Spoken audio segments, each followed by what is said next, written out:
Bonjour à tous et bienvenue dans cette nouvelle vidéo. Ici Angélique d'Invest in French. Aujourd'hui, je vais vous donner mon premier top 3 de REITs canadiens à détenir pour avoir des revenus mensuels. Bien entendu, je les possède moi-même dans mon portefeuille boursier. Si vous ne savez pas ce qu'est un REIT, je vous conseille d'aller voir la vidéo où j'explique en détail comment faire pour être propriétaire et investir en bourse en même temps, et tout ça sans avoir besoin d'un apport financier énorme. Je vous mets le lien en haut à droite. Si vous ne l'avez pas encore fait, likez cette vidéo, abonnez-vous à la chaîne, cliquez aussi sur la cloche pour recevoir une notification à chaque nouvelle parution de vidéos, et si vous avez un peu de temps, un petit commentaire ferait plaisir. Merci d'avance. Sans plus attendre, entrons dans le vif du sujet.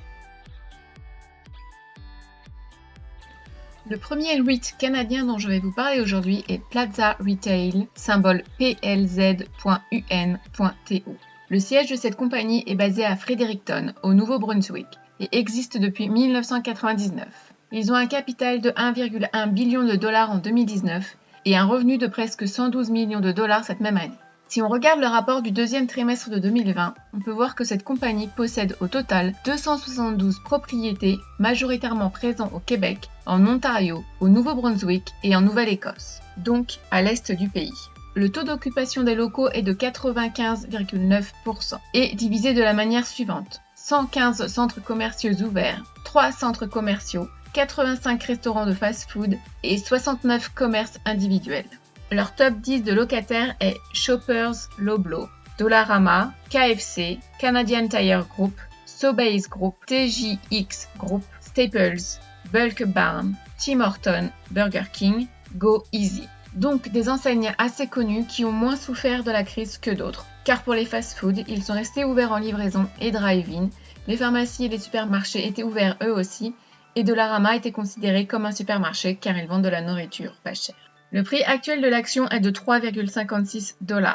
Il verse un dividende de 0,02333 $ depuis mars 2018. Considérés dividendes aristocrates au Canada, ils ont 16 années consécutives de paiement plus augmentation de dividendes. Pour ceux qui sont nouveaux ici, une action à dividende aristocrate est une action qui verse et augmente son dividende sur minimum 5 années au Canada et sur plus de 25 ans aux yeux de tous les autres. Le rendement du dividende actuel est de 8%, ce qui est un rendement généreux. Le FFO ratio du deuxième trimestre de 2020 est de 91%, ce qui signifie que 91% de leurs profits proviennent des loyers des bâtiments qu'ils détiennent, ce qui est super rassurant, surtout en cette période de crise. Les locataires ont donc bien payé ce qu'ils devaient. Si on regarde le graphique d'évolution du prix, on verra que la courbe essaie de remonter à son niveau d'avant la crise.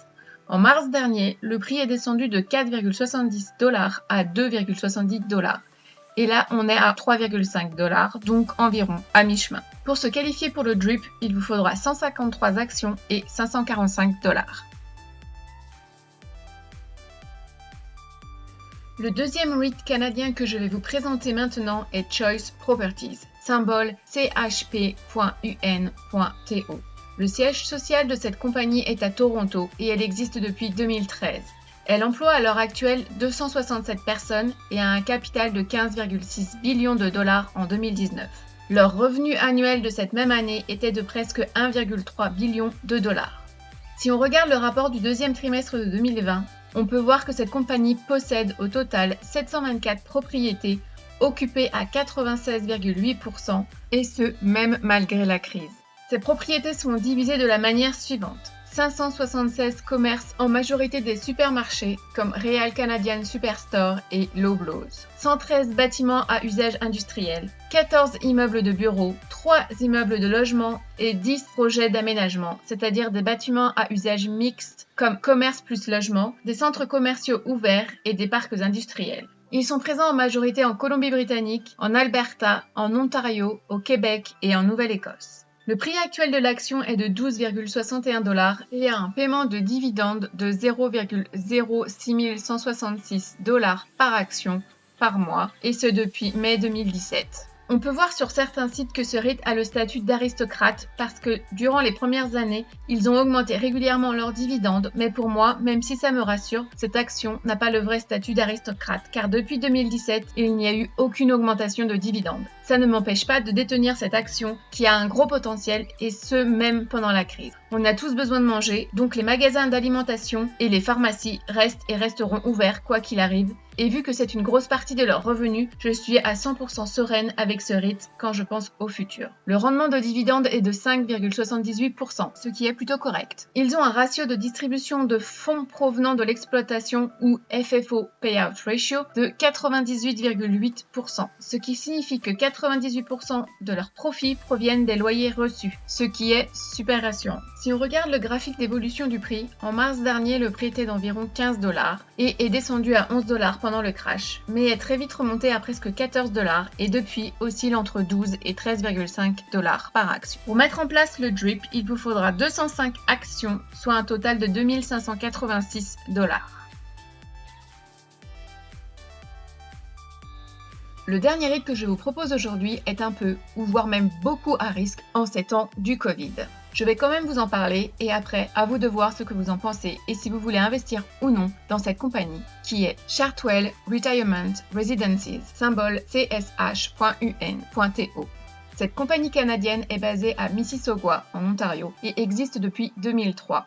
Elle emploie actuellement environ 15 200 personnes et ont plus de 26 000 résidents, enfin, avant la crise. Cette compagnie est la plus large au Canada. Si on regarde le rapport du second trimestre de 2020, ils ont un total de 196 résidences, soit 29 303 lits pour seniors, principalement situés en Ontario, au Québec, en Colombie-Britannique et en Alberta. Elle est présente sous toutes les formes de résidences, que ce soit sous forme de logement autonome, avec soins d'assistance ou non, pour retraités actifs et autonomes, de logements semi-autonomes, de résidences médicalisées, de centres pour seniors avec déficience mentale ou des centres de soins de longue durée. Ce dernier est financé par le gouvernement, donc même si les autres types de résidences ont des soucis pour ramener de l'argent, il y aura toujours la partie du gouvernement qui rentrera dans les caisses. Cependant, tout peut changer à chaque élection, donc c'est mieux si ce n'est pas la majeure partie des revenus, ce qui n'est pas le cas ici. Comme je l'ai dit un peu plus haut, le Covid a mis ce REIT en mauvaise posture. En effet, beaucoup de personnes âgées sont décédées, donc il y a plus de logements vides, donc moins de loyers à rentrer, vu que personne ne veut et ne peut emménager pendant la crise. Deuxièmement, les résidences médicalisées ont dû s'adapter et dépenser pas mal d'argent pour lutter contre la pandémie. Chartwell a dépensé près de 8 millions de dollars pour s'équiper, pour employer plus de staff pour la désinfection, pour mettre aux nouvelles normes tous leurs locaux, etc. En gros, pour le deuxième trimestre de 2020, ils perdaient de l'argent.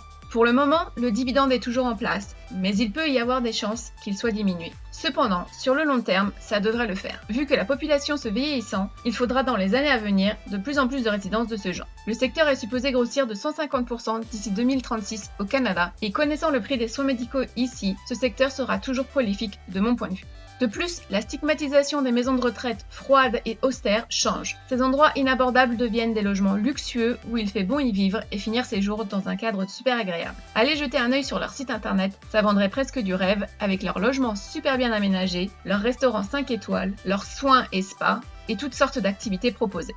Le taux d'occupation de tous leurs logements était de 83,4% à la fin du deuxième trimestre, ce qui est beaucoup moins que les deux précédents REIT et surtout beaucoup moins que la normale. Ils ont un capital de 3,5 billions de dollars en 2019 et ont fait un revenu de 0,9 billions de dollars cette même année. Le prix actuel de l'action est de 10,12 $ et depuis mars 2020, le versement de dividendes est de 0,051 $ par action et par mois. Cette compagnie a le statut d'action à dividende aristocrate pour le Canada avec 7 années de paiement et d'augmentation du dividende. Le rendement de dividende est de 6,06% actuellement, ce qui est généreux sans être too much. Vu qu'ils ont perdu plus d'argent qu'ils en ont gagné, il n'y a pas de payout ratio, ce qui fait de cette action une action à risque en comparaison des précédentes. Si on regarde le graphique d'évolution de prix, avant la crise de mars, le prix tournait autour de 14,5 $.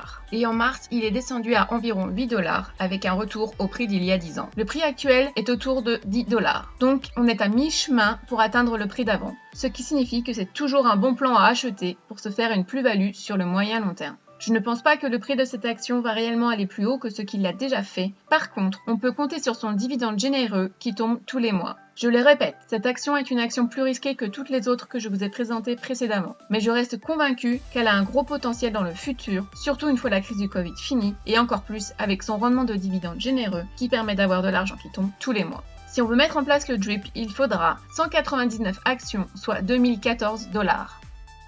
Et voilà, c'est fini pour aujourd'hui. Ces REITs sont pour moi des valeurs sûres sur le long terme. À l'heure actuelle, on n'est encore sûr de rien, mais quand toute cette folie sera finie, être propriétaire de ces compagnies et recevoir ses loyers tous les mois, ça sera vraiment que du bon. Si vous avez apprécié ce genre de vidéo et que vous en voulez d'autres, sur les actions canadiennes, mais aussi américaines, sur des REITs en particulier, n'hésitez pas à me le faire savoir dans les commentaires. Merci à tous pour votre fidélité. N'oubliez pas de liker la vidéo, de vous abonner à la chaîne et de commenter. Merci encore et à bientôt.